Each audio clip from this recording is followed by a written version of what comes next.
Hello दोस्तों, स्वागत है आप सभी का हमारे चैनल भारत भूमि विद्यापीठ में। चलिए, छत्तीसगढ़ विशिष्ट अध्ययन के अंतर्गत आज का जो हमारा टॉपिक है वो छत्तीसगढ़ भूगर्भिक संरचना है। तो चलिए, आज का हमारा ये टॉपिक हम स्टार्ट करते हैं।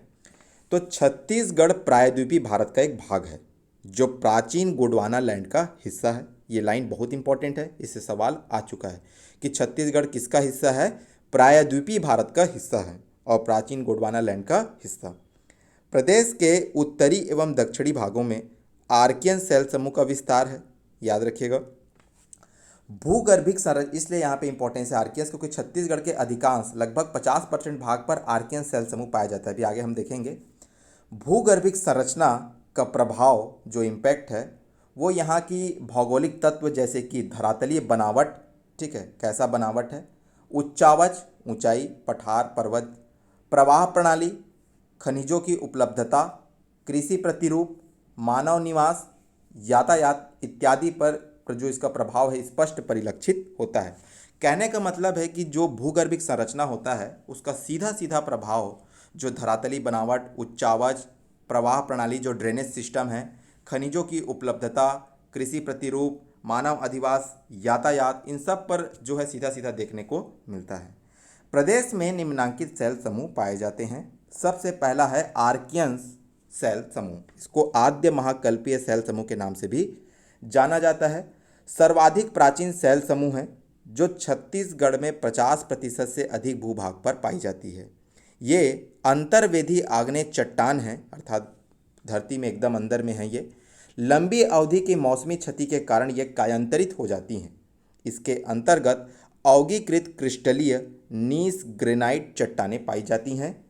याद रखिएगा, आद्य महाकल्पीय सेल समूह आर्कियन सेल समूह के अंतर्गत क्रिस्टलीय नीस ग्रेनाइट चट्टानें पाई जाती है।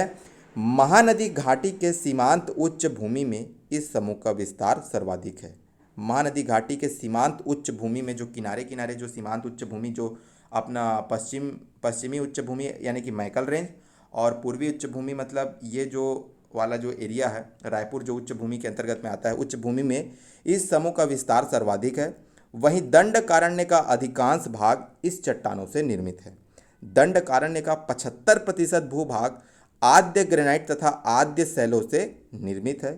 डोंगरगढ़ के आसपास गुलाबी रंग की ग्रेनाइट चट्टानें पाई जाती है। ग्रेनाइट चट्टानें आर्कियन सेल समूह है, ठीक है। इस सेल समूह में लौह अयस्क की मात्रा विद्यमान है आर्कियंस में, इसीलिए इसमें खनिज के रूप में क्या मिलता है, हमको लोहा मिलता है। इस सेल समूह की प्राप्ति हमको ग्रेनाइट, नीस और सिस्ट के रूप में पाई जाती है। ये पॉइंट अंडरलाइन करना है। इस सेल समूह की प्राप्ति हमको कैसे होती है, ग्रेनाइट के रूप में, नीस के रूप में, सिस्ट के रूप में। जहाँ रायगढ़ जसपुर में अधिकांश भागों में ग्रेनाइट चट्टानें पाई जाती हैं, वहीं कोरबा जिले में शिष्ट और निष्ठ चट्टानें पाई जाती हैं। ये पॉइंट भी अंडरलाइन करना है। जहाँ रायगढ़ जसपुर वाला जो किनारा है उसमें ग्रेनाइट चट्टानें पाई जाएंगी, जो आर्कियंस है वो ग्रेनाइट के रूप में मिलती हैं। वहीं कोरबा जिले में आपको जो है आर्कियंस शिष्ट और निष्ठ के नीस के रूप में मिलता है। यह पृथ्वी की प्राचीनतम एवं कठोर चट्टान है तथा सबसे गहराई में पाई जाती है। यह चट्टान मूलतः लावा के ठंडा होने से निर्मित हुआ है और ये जीवाश्म रहित चट्टान है, ठीक है, याद रखना है। उसके बाद अगर हम डायग्राम में देखें इसको तो देखिए ये है आर्कियन सेल समूह। ये देखिए पूरे, ये आपको बीच में दिख रहा है डोंडी लोहारा बालोद डोंडी जो लोहारा में जो लौह क्षेत्र है, क्योंकि इसमें लोहा मिलता है। नीचे पूरा जो बस्तर है आपको वो देखने को मिल रहा है इसमें आर्कियन समूह के अंतर्गत में, ठीक है, ये आपको याद रखना है। उसके बाद हम आगे देखते हैं धारवाड़ सेल समूह। यह सेलें आर्कियंस के ऊपर फैले हुई हैं, मतलब पृथ्वी के अगर भूगर्भ में आप जाएंगे तो सबसे पहले आपको आर्कियंस मिलेगा। आर्कियंस के ऊपर में जो है धारवाड़ आपको देखने को मिलेगा। यह सेलें इसीलिए आर्कियंस के ऊपर फैली हुई हैं। नीस और शिष्ट के अपरदन से निर्मित पदार्थों से बनी है। मतलब जो आर्कियन सेल समूह के अंतर्गत में आपने देखा था ग्रेनाइट, नीस और शिष्ट आते हैं, तो उसमें का जो नीस और शिष्ट है इनके अपरदन से जो है धारवाड़ बनता है। छत्तीसगढ़ बेसिन की यह पुरानी चट्टानें हैं। अगर संक्षेप में कहें तो धारवाड़ चट्टानें जलीय अवसादी चट्टानें हैं। मोस्ट इंपॉर्टेंट, जलीय अवसादी चट्टानें हैं जो आर्कियंस चट्टानों के अपरदन से निर्मित है। इसमें भी जीवाश्म नहीं होता है क्योंकि ये आर्कियन से ही बनी है। धारवाड़ क्रम की जो चट्टानें हैं वो कृषि के लिए अनुपयुक्त होती है। इस प्रदेश में लौह अयस्क की प्राप्ति होती है, मतलब जो धारवाड़ युगिन वाला जो क्षेत्र है उसमें लौह अयस्क की प्राप्ति होती है। इसीलिए इस ऐसे क्षेत्र में कृषि करने में जो है जहाँ पर धारवाड़ मिलता है वहाँ पर हमको परेशानी होती है। छत्तीसगढ़ की बाह्य सीमा पर चारों ओर धारवाड़ क्रम का विकास है, किनारे किनारे। धारवाड़ चट्टान मुख्यतः खनिजों से समृद्ध होती है और यह मुख्यतः बस्तर क्षेत्र में विस्तृत है हमारे छत्तीसगढ़ में। साथ ही ये सोनाखान की पहाड़ियों में विकसित चट्टानों का समूह जिसे सोनाखान संस्करण नाम दिया गया है। चिल्फी घाट, मैकल श्रेणी भी इसके अंतर्गत में आते हैं। दल्ली राजहरा, राव घाट की माइंस, ये वाला जो क्षेत्र है ये सब आते हैं। धारवाड़ चट्टानें दंडकारण्य में जो है बेंगपाल श्रेणी और बैलाडीला श्रेणी में विभक्त है। याद रखेंगे, धारवाड़ जो चट्टानें हैं वो दंडकारण्य में बेंगपाल श्रेणी और बैलाडीला श्रेणी में विभक्त है। अगर डायग्राम में आप देखेंगे तो ये देखिए धारवाड़ जो है आपको दिख रहा है, ये मेनली जो है आपका मैकल जो रेंज है, मैकल चिल्फी का जो रेंज है ये धारवाड़ चिल्फी जो है ये है। और आपको याद रखना है कि नीचे जो है आपको दंतेवाड़ा जो बैलाडीला है, बैलाडीला में ये जो थोड़ा वाइट वाला जो पोर्शन दिख रहा है आपको, इस वाइट वाले पोर्शन में जो है आपको धारवाड़ देखने को मिलेगा। बैलाडीला, बचेली, किरंदुल, इसीलिए वहाँ लौह माइंस है एनएमडीसी का। आगे हम देखते हैं कडप्पा सैल समूह। कडप्पा समूह छत्तीसगढ़ के 25 से 30% भागों में फैली हुई है, जो मैदानी भागों में पंख आकार आकृति के रूप में पाई जाती है। कडप्पा सैल समूह आर्कियंस के बाद दूसरे नंबर पर सर्वाधिक रूप से पाई जाने वाली सैल समूह है छत्तीसगढ़ में। कडप्पा जो सैल समूह से निर्मित है यह कायांतरित अवसादी सैल है। याद रखिएगा, थोड़ा सा मिस्टेक हो गया वहाँ पे। कडप्पा सैल समूह कायांतरित अवसादी सैल समूह है जिसे पुराना संघ के नाम से जाना जाता है।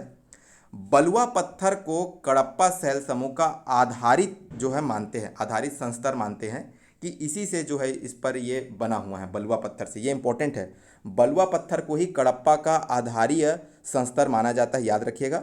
इनका निर्माण ग्रेनाइट चट्टानों के अपरदन से हुआ। तो आपने समझा कि आर्कियंस के अंतर्गत में क्या आएगा, ग्रेनाइट, नीस और शिस्ट। तो शिस्ट और नीस के अपरदन से क्या बना, अभी आपने ऊपर देखा धारवाड़, और ग्रेनाइट के अपरदन से क्या बन रहा है, कडप्पा। छत्तीसगढ़ में दुर्ग, रायपुर, बिलासपुर महानदी के जो बेसिन हैं इसमें कडप्पा चट्टानें पाई जाती हैं। ठीक है, याद रखेंगे। ये डायग्राम में देखिए, ये जो पूरा बीच में आपको दिख रहा है ये पूरा कडप्पा है। ठीक है, ये पूरा कडप्पा है, याद रखिएगा। और धारवाड़ आपने यहीं पे देखा हुआ है कि मैकल जो रेंज है वो धारवाड़ है, और ये जो बीच मैदान में आप धारवाड़ देख रहे हैं ये सोनाखान रेंज है, ये याद आपको रखना है। ठीक है, और थोड़ा सा अपना जो है धारवाड़ का रेंज दल्ली राजहरा बालोद वाला जो एरिया है उसमें भी कांकेर, चारमा, इस वाले एरिया में भी आपको देखने को मिलेगा, याद रखेंगे। उसके बाद में हम आगे चट्टान की बात करते हैं, वो है विंध्य सैल समूह। इसका निर्माण कडप्पा के अपरदन से होता है, मोस्ट इंपॉर्टेंट। कडप्पा के बाद आता है कडप्पा विंध्य समूह, साथ साथ इनका निर्माण हुआ है। इनका निर्माण जो कडप्पा क्रम की चट्टानों से होता है, छत्तीसगढ़ में अल्प मात्रा में पाई जाती है। यह जलद चट्टानें हैं जो नर्मदा बेसिन में पाई जाती है। छत्तीसगढ़ में इसका विस्तार नगण्य रूप से है, गरियाबंद जिले में पाया जाता है। इस क्रम की चट्टानें में हीरे पाए जाते हैं खनिज के रूप में। आगे हम देखते हैं, और हमारा सर्वाधिक महत्वपूर्ण जो चट्टान है वो गोंडवाना सैल समूह। आर्थिक दृष्टि से ये हमारे छत्तीसगढ़ के लिए बहुत ही इंपॉर्टेंट है। यह सैल समूह छत्तीसगढ़ के लगभग 17% भाग पर पाया जाता है। इसके साथ ही ये छत्तीसगढ़ का तीसरा जो है बड़ा जो सैल समूह है। सबसे पहले आर्कियंस, फिर अपना जो है धारवाड़, उसके कडप्पा, उसके बाद में जो है गोंडवाना। तो गोंडवाना सैल समूह, इसका निर्माण वनस्पति एवं जीव अवशेषों के अवसादों के जमाव से निर्मित परतदार चट्टानें हैं। तो पहली बात इंपॉर्टेंट क्या है कि जो प्राचीन काल में जो वनस्पति है, जो जीव अवशेष है, वो जो है आपके उनके अवसाद के जमाव के रूप में हमको गोंडवाना सैल समूह मिलता है, और ये परतदार चट्टानें हैं। यह छत्तीसगढ़ के बघेलखंड के पठार क्षेत्र तथा उसके आसपास के लगे क्षेत्र में पाई जाती है। इसके साथ ही यह हसदेव, केलो, मांड, महानदी घाटी क्षेत्र में पाई जाती है। कहने का मतलब है हमारे छत्तीसगढ़ में गोंडवाना सैल समूह उत्तरी छत्तीसगढ़ और नदी घाटी क्षेत्रों में पाई जाती है। गोंडवाना सैल समूह में कोयला प्रमुख खनिज के रूप में पाया जाता है। इस सैल समूह तथा बलुआ पत्थर, ये मतलब जो कोयला है वो सैल समूह, इस क्रम की जो सैल समूह तथा बलुआ पत्थर के बीच में जो है कोयले पाई जाती है। मतलब कोयला कहाँ मिलता है आपको, तो गोंडवाना क्रम की जो शैल समूह है, जो आपका परतदार जो चट्टान है, उसके और बलुआ पत्थर के बीच में आपको कोयला मिलता है। इसे दो भागों में विभक्त किया गया है, निचली गोंडवाना, ऊपरी गोंडवाना। डायग्राम में देखिए, ये देखिए ऊपर आपको जो दिख रहा है बघेलखंड में, ये आपका अपर गोंडवाना है, जो आपको कोरिया में दिख रहा है। मनेनगढ़, चर्चा, ये सब कोयला वाले क्षेत्र है। अभी हम खनिज वाले टॉपिक में पूरा देखेंगे। तो ये अपर गोंडवाना है। और वहीं ये देखिए लोअर गोंडवाना, जिसमें कोरबा, रायगढ़ वाला एरिया आता है। ठीक है, ये आप गोंडवाना जो लिखा हुआ देख रहे हैं, इससे बगल वाला जो एरिया है, ये जो है आपका रायगढ़ वाला एरिया है। रायगढ़ में जो कोल माइंस है, कोरबा में जो कोल माइंस है, लोअर गोंडवाना में आते हैं। तो अपर गोंडवाना, लोअर गोंडवाना। आगे हम देखते हैं हमारा जो है दक्कन ट्रैप। ज्वालामुखी से निकले बेसाल्ट युक्त लावा के जमने से इसका निर्माण हुआ है। ठीक है, इस चट्टान से काली मिट्टी का निर्माण का आधार बनता है। मतलब दक्कन ट्रैप चट्टान के जो है क्षरण से, इसके जो है अपरदन से काली मिट्टी का निर्माण होता है। इस चट्टान में प्रमुख खनिज के रूप में बॉक्साइट पाया जाता है। दक्कन ट्रैप यानी बॉक्साइट।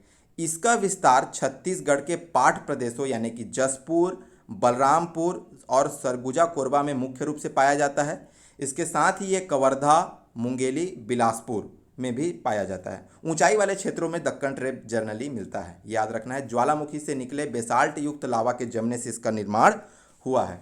डायग्राम में अगर आप देखें तो ये देखिए, ये जो है दक्कन ट्रैप है आपका। ये ऊपर वाला जो एरिया दिख रहा है वो जसपुर है। ये कोरबा वाला एरिया है, नीचे गोंडवाना के जो ऊपर दिख रहा है, ये आपका दक्कन ट्रैप है। तो आशा करते हैं आज आपको ये वीडियो पसंद आया होगा। अगर वीडियो पसंद आया तो प्लीज़ लाइक करिए, सब्सक्राइब करिए, शेयर करिए। आज के लिए इतना ही। जय हिंद, जय भारत, जय छत्तीसगढ़। धन्यवाद।